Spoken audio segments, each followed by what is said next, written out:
un programa para toda la familia, donde tocaremos temas de salud, familia, actualidad, juventud y Biblia, porque tú nos inspiras.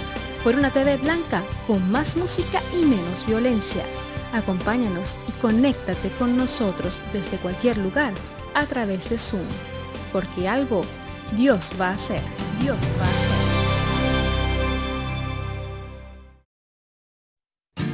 Muy bien, bienvenidos todos, una tarde más de jueves y agradecidos de que estén acompañándonos.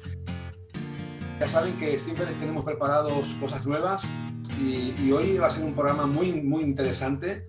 A veces redundamos en las cosas que realmente tienen importancia y hoy tenemos un invitado muy especial que viene de un lugar específico del sur de España y queremos presentarlo, ¿verdad? Porque la verdad es que estamos muy agradecidos de que pueda estar con nosotros y quiero presentarles a José Daniel Espinosa, que es nuestro invitado de hoy, y contarles que, él es una persona que se interesa por la palabra de Dios, por la Biblia, y está graduado en teología por la Facultad de Teología La Carlota en Córdoba. Podemos decir también que sirve al Señor, además, como pastor en el Ministerio Pastoral desde el año 2018. Yo digo que del 18 al 20 son 2 años, pero 2 años vienen a ser como 10, porque el Ministerio Pastoral, ¿verdad?, es una labor muy ardua.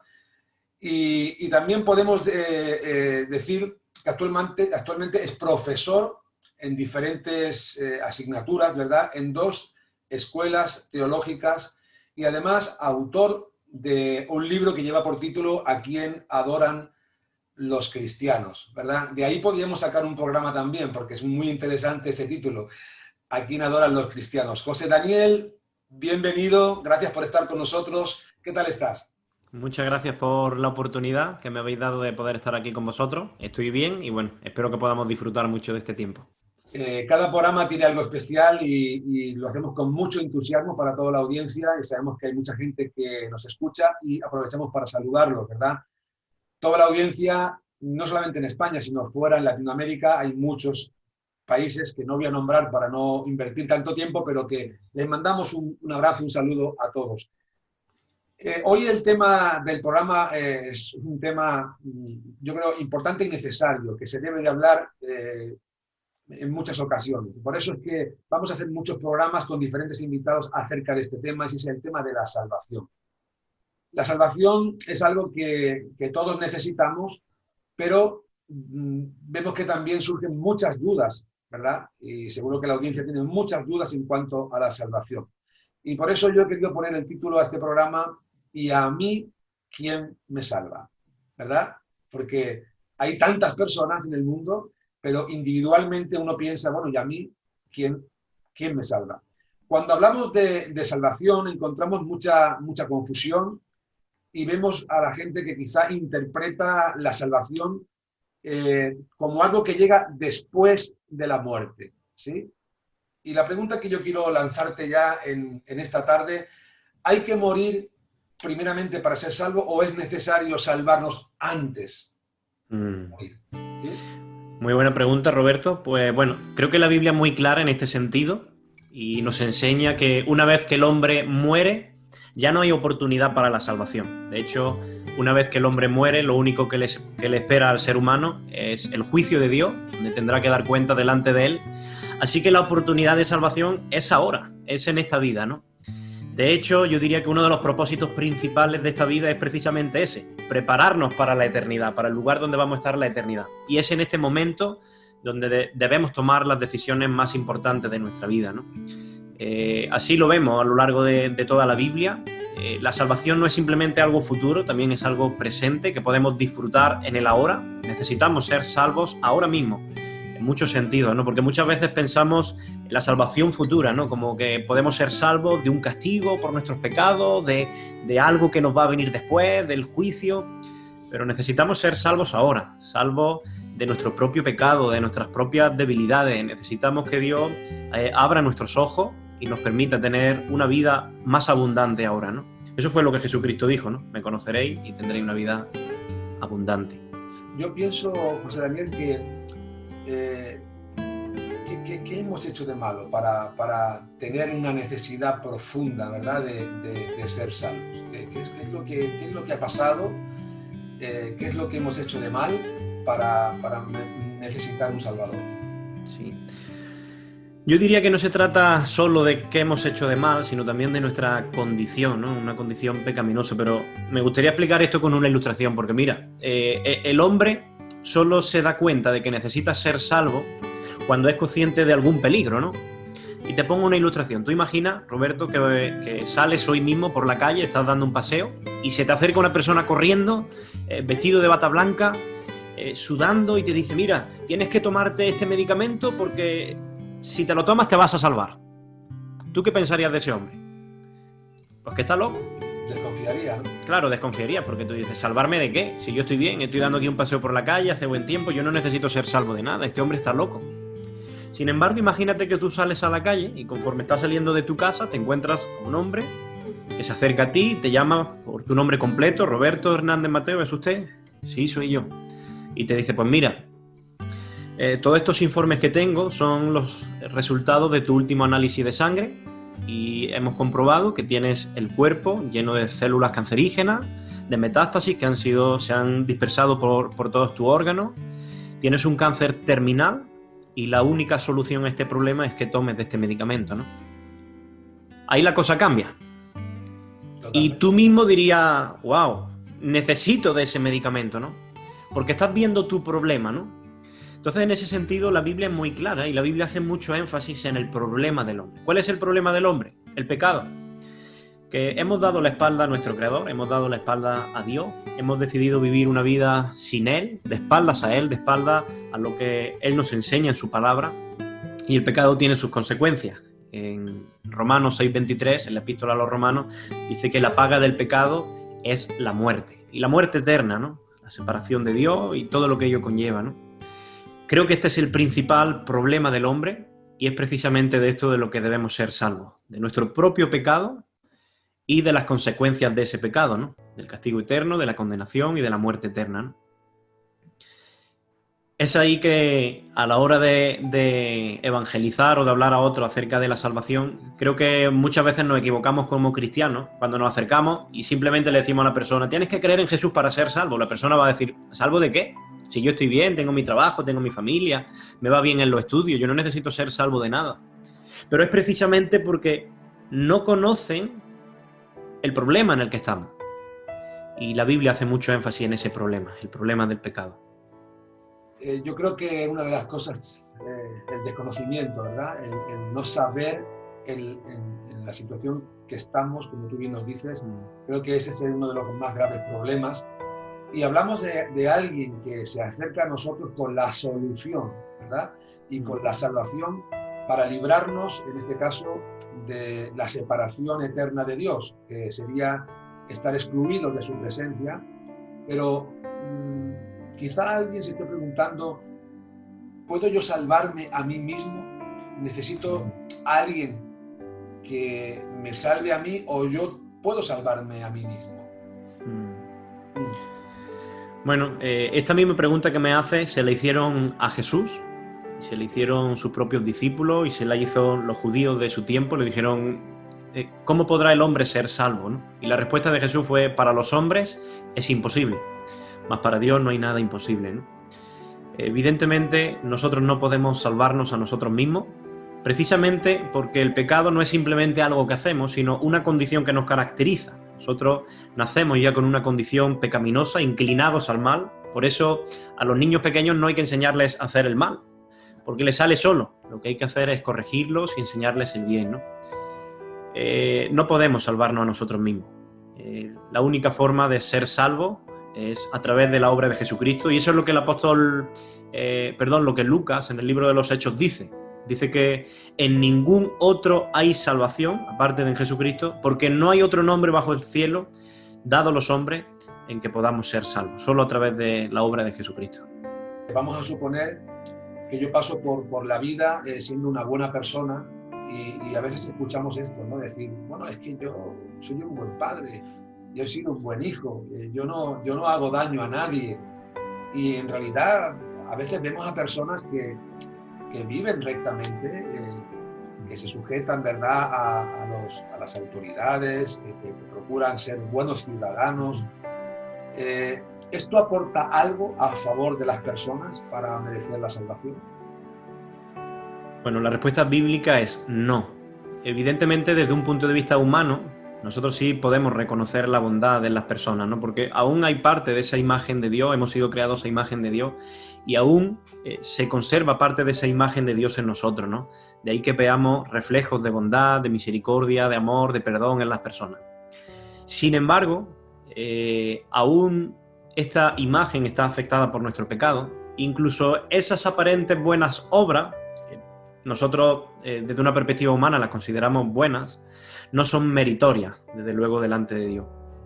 De hecho, el apóstol Pablo en Romanos, hay un capítulo muy conocido, Romanos capítulo 3, a partir del versículo 9 en adelante, viene a decir que todos estamos bajo pecado. Incluso aquellas buenas personas, desde un punto de vista humano, se dice en ese pasaje que están alejadas de Dios, que no hay quien busque a Dios, que todos se han desviado y que no hay quien haga lo bueno, no hay ni siquiera uno, dice textualmente este pasaje, ¿no? Así que desde la perspectiva divina no hay ningún ser humano que sea buena persona y que debido a esas buenas obras o esos buenos méritos pueda ser heredero de la salvación. Muy interesante todo lo que nos estás contando. Sabes que esto ayuda mucho a la gente, porque ayuda a resolver las dudas. Hay mucha gente que quiere saber y no entiende muchas cosas, y programas como este ayudan a disipar muchas dudas. Una de las cosas también que creo que es importante saber, porque hablamos de la salvación, en este caso de nuestra alma, pero la salvación y el cielo tienen relación. O sea, ser salvo, ¿qué significa? ¿Ir al cielo eternamente con Dios? ¿O simplemente es salvarse de la condenación eterna? ¿Qué relación tiene la salvación con el cielo? Bueno, el concepto de salvación es muy amplio, y es verdad que generalmente las personas, cuando hablan de salvación, pues simplemente piensan en esa salvación futura, ¿no? Cuando uno podrá ir al cielo y disfrutar de Dios y de toda la herencia que tenemos en Dios, ¿no? Pero la salvación es mucho más que eso. De hecho, cuando hablamos de salvación, hablamos de una salvación también presente. Jesucristo vino para hacernos salvos, y no solo salvos en un futuro, sino salvos en el ahora. ¿Qué implica entonces la salvación? Bueno, en primer lugar, yo diría que la salvación implica que Dios abra nuestros ojos, de alguna manera, que nos ayude a entender cómo somos nosotros realmente, los pecadores que somos, y la necesidad que tenemos de la gracia de Dios. En segundo lugar, la salvación implica el perdón de nuestros pecados en el ahora, no solo en el futuro, sino en el ahora, en el sentirnos libres de la culpabilidad, porque hay personas que llegan a reconocer su pecado y se empiezan a sentir tan mal, tan frustrados, que incluso algunos pueden llegar hasta el suicidio, ¿no? Pero la salvación también nos libra de esa idea de soy merecedor del infierno, voy a morir, no merezco que nadie me ame. La salvación nos libra de la culpabilidad. No solo eso, la salvación también nos da el poder en el ahora para luchar contra el pecado y para vencer el pecado. Y por supuesto hay una salvación futura, ¿no? De la condenación eterna, del juicio de Dios por el pecado, porque nuestros pecados merecen el juicio y el castigo de Dios. Creo que eso es obvio. Si quieres podemos hablar ahora después acerca de eso. Y en un futuro pues también seremos librados de todo eso, y no solo seremos librados de ese mal, sino que también seremos recompensados con una vida eterna y una vida abundante, que, como dice el libro de Apocalipsis, el último libro de la Biblia, ya no habrá dolor, ya no habrá sufrimiento, ya no habrá más pecado, y podemos disfrutar eternamente con Dios nuestro Salvador. José Daniel, he escuchado tantas cosas en cuanto a la salvación a lo largo de todos estos años. Por ejemplo, he escuchado decir algunas veces que los buenos van al cielo. Los buenos van al cielo. Y la pregunta que yo quiero hacerte, ¿hay alguien lo suficientemente bueno desde el punto de vista de Dios? ¿O somos nosotros los que determinamos quién es bueno, quién es malo? Claro, antes hacía referencia al texto de Romanos, en el capítulo 3, y creo que es el versículo 10 o el versículo 12, donde se declara que no hay bueno ni aun uno, ni siquiera uno. Desde luego esto está hablando desde la perspectiva de Dios, ¿no? Porque nuestro estándar de bondad es muy distinto al estándar de Dios, ¿no? Nosotros, por ponerte un ejemplo, ¿no? Si una persona pues decide donar a un país o a una organización que está ayudando a niños en pobreza, decide donar 1 millón de euros, por poner un ejemplo, 1 millón de dólares. Para nosotros, evidentemente, eso sería una muy buena acción desde un punto de vista humano y diríamos, wow, qué buena persona, qué generosa, ¿no? Pero desde un punto de vista divino, la acción se vería distinta, porque ya no solo entra en juego la acción, sino la motivación por la que se lleva a cabo esa acción. ¿Qué es lo que se pretende con esa acción? Muchas personas pues donan simplemente pues porque quieren que su nombre sea conocido, salir en las televisiones, luego esta persona, mirad qué generosa. Hay orgullo detrás de esa acción, o lo hacen simplemente para sentirse mejor con ellos mismos, para tener una conciencia más tranquila. Siempre todas las acciones tienen una motivación detrás, ¿no? Y cuando uno no ha sido transformado por el poder de Dios, cuando nuestro corazón no ha sido transformado, nuestras motivaciones suelen estar equivocadas. Eso es lo que el profeta Isaías dice en el Antiguo Testamento, que incluso nuestras obras de justicia son como trapos de inmundicia delante de Dios, porque están manchadas por el pecado. Entonces, desde un punto de vista divino, no hay persona buena que merezca el infierno, y de hecho podemos asegurar que la salvación no es por nuestros méritos, no es por nuestra capacidad, no es por nuestra inteligencia, no es por nuestras buenas obras, es simplemente por gracia, por la gracia inmerecida de Dios. Tremenda esa palabra, ¿verdad? Yo sabía que en algún momento iba a salir esa palabra, la gracia. La gracia de Dios, ese don inmerecido, ¿verdad? Es un regalo que Dios nos da. Yo, personalmente, tengo que decirte, José Daniel, que yo quiero ir al cielo. Yo quiero ir al cielo. Y sí es verdad que me he dado cuenta que por más que yo quiera aportar de mi parte, es que no tengo nada que ofrecer y me siento indigno de que Dios me salve y por lo tanto he entendido que tengo que recurrir a la manera de Dios, ¿verdad? Porque muchas veces nosotros somos sabios, ¿verdad? Pero somos sabios en nuestra propia opinión. Y la Biblia nos enseña que los pensamientos de Dios no son nuestros pensamientos. Entonces, queremos a veces hacer entrar a Dios en nuestros propósitos, en nuestras decisiones, en lo que a nosotros nos parece, y lo que hacemos sin darnos cuenta es hacernos un Dios a nuestra medida.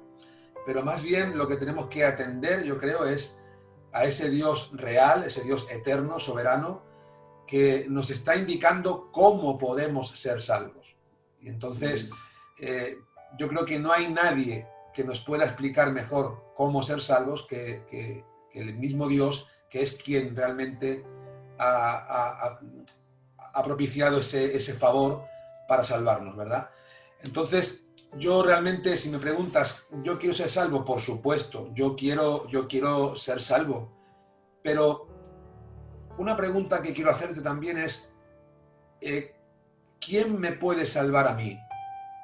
Aparte de Jesús. Porque a veces escuchamos ese dicho que todos los caminos llevan a Roma. Parece como que todo a lo que nos enganchemos, ¿verdad? Cualquier otra religión, cualquier otro movimiento, a veces espiritual, nos lleva al mismo lugar, ¿no? Entonces, ¿nos puede llevar al cielo, nos puede salvar alguien que no sea Jesús? Bueno, la respuesta bíblica de Dios es no. De hecho, haciendo referencia a esas palabras, ¿no? a ese dicho, ¿no? De todos los caminos llevan a Roma, se me viene a la mente otras palabras de Jesús, otra expresión de Jesús, cuando él dijo en el Evangelio de Juan, en el capítulo 14, yo soy el camino, la verdad y la vida. Fíjate que no dice, yo soy un camino, como si hubiera muchos más caminos, ¿no? Él es el camino, el único camino que lleva al Padre y que lleva a la salvación, ¿no? Antes hacía referencia también a un texto de Hechos, que dice que en ningún otro hay salvación porque no hay otro nombre dado a los hombres en quien podamos ser salvos, aparte de Jesucristo, ¿no? Entonces, es un concepto errado pensar que todas las religiones, que todos los caminos nos llevan al mismo Dios, porque precisamente esas religiones hablan de dioses distintos y tienen conceptos muy contradictorios unos con otros. Entonces, si uno está en la verdad, eso significa que los demás están equivocados. Y hay que buscar esa verdad, ¿no? Jesucristo dijo, yo soy el camino, la verdad, no una verdad más, sino la verdad y la vida. Fíjate que encontrar ese concepto de cómo ser salvos a la manera de Dios implica a veces renunciar a cosas que nos han enseñado nuestros padres, y eso a mucha gente le trae mucha preocupación, ¿no? Es como que hay unas tradiciones que han ido pasando de generación en generación que nos han enseñado cómo poder llegar al cielo, y a pesar de que puedan estar equivocadas, nos sentimos culpables, ¿no? Nos sentimos culpables cuando decepcionamos las enseñanzas de nuestros padres terrenales, ¿no? Nos han dicho cómo debemos de conducirnos en esas áreas, pero yo veo que tú haces mucha referencia a la Biblia, ¿no? O sea, ¿tú crees que para entender realmente cuál es el propósito de Dios, cuál es el plan de Dios de salvación para nuestra vida, debemos de dejar a un lado, ¿verdad?, lo que nos han dicho, lo que nos han enseñado, y acudir únicamente a la Biblia? Claro, evidentemente, si partimos de la base de que Dios existe y que Él es el que nos ha creado y que desea salvarnos y que desea tener comunión con sus criaturas, entonces la única forma de conocer a Dios, si somos sinceros, la única forma de conocer a Dios realmente es que Él decida revelarse a nosotros. Yo no puedo conocer a Dios de otra manera. Yo no puedo sentarme en la silla de mi casa y simplemente imaginar cómo es Dios, porque entonces cada uno va a tener distintas formas de imaginarnos y vamos a llegar a conceptos distintos acerca de Dios. Pero si Dios realmente existe y Él quiere que le conozcamos, la única forma de conocerlo de una manera objetiva es a través de que Él mismo decida revelarse, de su propia revelación.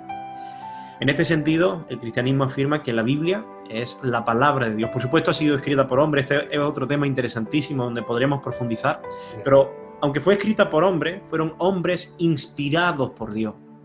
Así que podemos afirmar que la Biblia es la revelación de Dios, la revelación objetiva de Dios, y si queremos conocerle, pues debemos acudir a la Biblia. Y si queremos conocer cuál es su voluntad, debemos acudir a la Biblia. Y si queremos conocer cuál es la forma en que Él ha determinado que los hombres se salven, debemos acudir a la Biblia. Una de las cosas que veo que se está desprendiendo, ¿verdad?, de esta entrevista, de este programa, es que Jesús es el único camino de salvación. Es el único camino que me puede salvar. ¿Cómo nos cuesta, José Daniel, recibir algo sin dar nada a cambio? O sea, es como que alguien viene a darme algo y uno dice, bueno, pero ¿yo qué es lo que tengo que hacer? A ver, ¿qué tengo que aportar? ¿Qué me pide Jesús a cambio del regalo de la salvación? Y muchas veces todos hemos sido niños y sabemos lo que es un regalo. Los regalos no se pueden pagar, los regalos no tienen precio, los regalos se pueden recibir o se pueden rechazar, ¿verdad? En este caso, el consejo que yo le daría a toda la audiencia es que si Jesús viene y nos regala la vida eterna, es que lo reciban, ¿verdad? Yo conozco poca gente que cuando alguien le regala algo lo rechace, sinceramente. Conozco muy poquita gente, más bien acudimos todos a ver qué es y en qué consiste ese regalo. ¿Qué pide Jesús a cambio de la salvación? Mira, Roberto, ¿Qué demanda el Señor de nosotros? Es verdad que las personas hemos crecido con la concepción de que en la vida no se nos regala nada, ¿no? Y de que todo lo que nosotros queremos conseguir, pues tenemos que luchar por ello y tenemos que esforzarnos y tal, ¿no? Y esto viene siendo verdad para la mayoría de cosas, pero no con la salvación. Mira, el cristianismo se diferencia de todas las religiones del mundo precisamente en este concepto, porque La gran mayoría de religiones del mundo te dice que si tú quieres tener ese encuentro con Dios y quieres ser salvo, tú tienes que hacer buenas obras, tienes que hacer ciertas prácticas, llevar a cabo ciertos rituales, ciertos sacramentos. Es como si tú quieres ganar la salvación, imagínate que la salvación está en lo alto de una montaña, allí está Dios, pues tú tienes que escalar a través de tus esfuerzos, a través de tus buenas obras, esas montañas hasta llegar a Dios y obtener la salvación. El cristianismo es todo lo contrario. El cristianismo es que nosotros estamos abajo de la montaña, no podemos hacer absolutamente nada por subir, no tenemos fuerza, es demasiado alta para nosotros, pero Dios, en su bondad, en su misericordia y en su gracia, decide descender a nosotros.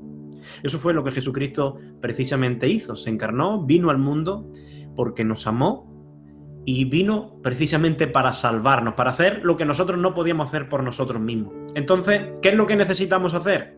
Pues únicamente arrojarnos en sus brazos de gracia. La salvación no es a través de nuestros méritos. El apóstol Pablo en Efesios 2:8 dice que somos salvos por gracia, por medio de la fe. Y dice, no por obras, para que nadie se gloríe. Entonces, no hay obra lo suficientemente grande, lo suficientemente buena que nosotros podamos hacer para ganarnos la salvación. ¿Qué es lo que tenemos que hacer? Simplemente confiar en la gracia de Dios, en que Él ha enviado a su Hijo Jesucristo. Él ha vivido una vida justa, santa, sin pecado, y ha decidido morir en la cruz del Calvario para pagar por los pecados que nosotros deberíamos haber pagado, para pagar el castigo que nuestros pecados merecían. Así que Él cargó en la cruz del Calvario con todos nuestros pecados, Él pagó por eso, y si nosotros ahora creemos en que Él murió por nosotros y lo creemos de corazón, por eso la salvación es a través de la fe. Es por gracia, porque no la merecemos, pero luego el medio para beneficiarnos de esa gracia es la fe. Si nosotros confiamos, seremos justificados y salvos a través de la fe. La fe en que Él murió por nosotros, y no solo murió por nosotros, sino que resucitó al tercer día venciendo la muerte. Y así como Él resucitó, nosotros un día resucitaremos con Él. Qué importante porque incluso la fe no es algo que se fabrica, es algo que es don de Dios. O sea que Dios lo ha provisto todo. Dios nos demanda fe, pero Él se encarga de proveernos de esa fe para que podamos alcanzar la salvación. Jesús dijo en una ocasión que Él vino a buscar y a salvar lo que se había perdido. Y creo que una de las cosas que debemos de comprender en esta tarde es cuál es nuestra condición. Necesitamos sentirnos perdidos para que realmente entendamos que Jesús ha venido a buscarnos. Los sanos, ¿verdad? No tienen necesidad de médico, ¿verdad? Cuando uno se encuentra con salud, no acude al médico, pero sí los enfermos. Y el Señor no vino a buscar a justos, porque justos no hay, tú bien lo has dicho, que no hay justo ni uno. Él vino a buscar a pecadores al arrepentimiento. Entonces, yo pienso que es algo que está quedando demasiado claro en esta hora, que toda la audiencia lo está entendiendo y comprendiendo a la perfección. Pero hay alguien escuchando en este instante. Estoy convencido que hay alguien escuchando en este momento que dice, yo quiero también ser salvo. Quiero ser salvo y quiero apropiarme de ese regalo, quiero recibir el regalo de Dios, quiero recibir la gracia de Dios que Jesús me da hoy. Hay una cosa que sucede siempre, que muchas veces las decisiones, ¿verdad?, las postergamos. Y sobre todo cuando tiene que ver con Dios, siempre postergamos nuestras decisiones. Y bueno, a ver, vamos a ver qué edad es la que yo tengo. Yo soy un joven. ¿Por qué me tengo que estar preocupando ahora de la eternidad cuando me queda pues toda la vida por delante para vivir? Y quizá uno intenta acercarse más a ese momento de la vejez, ¿verdad? ¿Hay algún pasaje específico que te venga a la mente en este momento que nos recuerde que tenemos que acordarnos de Dios de una forma inmediata en este momento, hoy? Sí, bueno, encontramos tanto pasajes en el Antiguo Testamento como en el Nuevo Testamento que nos hablan de que hoy es día de salvación y de que mañana puede ser demasiado tarde, ¿no? No sabemos cuándo va a ser el fin de nuestra vida, pero sí sabemos que una vez muramos ya no habrá más oportunidad para el arrepentimiento. En cualquier momento, nosotros de una manera inesperada, pues puede ponerse fin a nuestra vida. Podemos tener un accidente, un paro cardíaco, un infarto, miles de cosas, ¿no? No lo sabemos. Y precisamente porque no lo sabemos es que debemos aprovechar bien nuestro tiempo. Y hay un concepto muy errado en pensar que aprovechar bien el tiempo es vivir en el pecado, hacer lo que me dé la gana y luego ya, cuando sea más viejo, pues entregaré mi vida al Señor Jesucristo. Es un concepto muy errado, ¿no? Cuanto más joven uno entregue su vida al Señor Jesucristo, más va a disfrutar de esta vida. Porque como Jesucristo dijo en Juan 10:10, Él es la vida y la vida abundante. Todo en las personas que están vivas, de alguna manera, disfrutan de la vida y tienen vida. Pero la vida plena, la vida abundante, solo viene cuando estamos en Jesucristo. José Daniel, ¿qué opinas de aquellas personas que se acuerdan de Dios en momentos determinados de angustia, de dificultades, ¿verdad? Como ahora, por ejemplo, estamos viviendo, hay mucha gente que ha pensado en Dios. Estamos viviendo momentos de una pandemia con el COVID y el temor a la muerte a mucha gente le ha llevado a pensar en Dios, ¿no? Pero realmente a veces sucede esto, ¿no? Que usamos a Dios como cuando usamos un paraguas cuando llueve, que nos produce un beneficio, ¿verdad? Que hace que no nos mojemos, pero que cuando deja de llover lo sentimos que no sirve para nada. Entonces lo que hacemos es arrinconarlo, guardarlo y olvidarnos, ¿no? Hay mucha gente que usa a Dios cuando realmente tiene una necesidad profunda y luego se olvida. Pero hay otras personas que están entendiendo hoy que tienen una profunda necesidad de Dios y que no pueden postergar la decisión de recibir a Cristo en su corazón, de que hoy es el día de salvación, que mañana quizá, como tú bien has dicho, puede ser demasiado tarde. ¿Cómo se puede dirigir una persona a Jesús para pedirle que lo salve y que le dé el regalo de la vida eterna? ¿Hay alguna forma específica en la que uno debe de dirigirse? ¿Hay que pronunciar unas palabras hechas, una oración hecha? ¿Cómo se debe de hacer? Sí, por supuesto que no se trata simplemente de pronunciar una oración mágica o una fórmula. Se trata más bien de una actitud del corazón. No sé si, bueno, a ti te imagino que recuerda el pasaje de Hechos capítulo 16, donde Pablo y Silas están en la cárcel de Filipo. Bueno, allí hay un evento milagroso, precioso, y el carcelero de aquella cárcel se da cuenta de su condición y se acerca a Pablo y a Silas y le dice: señores, ¿qué debo hacer para ser salvo, no? Es probable que algunos de los que nos escuchan pues se pregunten también eso, ¿no? ¿Qué debo hacer para ser salvo? Y Pablo no le dice: mira, tienes que hacer una oración y decir estas palabras y hacer esto, ir a la iglesia y dar tu ofrenda. No dice absolutamente nada de eso, ¿no? Eso a veces lo dicen los religiosos, pero no lo dijo Jesús y no lo dice la Biblia. La respuesta del apóstol Pablo fue: cree en el Señor Jesucristo y serás salvo. Cree en el Señor Jesucristo y serás salvo. Entonces, la forma de salvarnos es a través de la fe, es a través de creer. Pero no de creer a nuestra manera, ojo, sino de creer a la manera de Dios, la manera que nos enseña en su palabra. Entonces creo que la fe debe estar siempre muy unida a la palabra de Dios. El que cree en Jesús debe desear conocer a ese Jesús. ¿Y cómo lo conocemos? A través de la Biblia, a través de su mensaje, a través de su obra. Esa es la manera de ser salvo, a través de la fe, a través de creer en lo que Jesús ha hecho por nosotros, en la cruz del Calvario. Y la fe, pues, es como una moneda de doble cara, ¿no? Por un lado está la fe, está la creencia en Jesús, pero por el otro lado está el arrepentimiento. Una persona que ha creído en Jesús y ha creído de verdad, necesariamente debe haberse arrepentido de sus pecados, de haber vivido una vida de espaldas a Dios, y debe haber tomado también la determinación, la decisión de vivir ahora de cara a Jesús para hacer la voluntad de Dios. Entonces, fe y arrepentimiento son las dos caras de la misma moneda. Interesante. Jesús mencionó estas palabras: el que cree en mí tiene vida eterna y no vendrá a condenación, mas ha pasado de muerte a vida. Yo creo que hoy, después de que muchos escuchen este programa, van a pasar de muerte a vida, porque creyendo en el Señor Jesucristo es la manera en la que Dios ha provisto el regalo de la salvación. Y mi querido amigo José Daniel, la media hora se fue volando. Sí. El tema de la salvación es un tema que abarca, es inagotable, y podríamos hacer un programa mucho más largo o muchos programas acerca del tema, pero tenemos que despedirnos.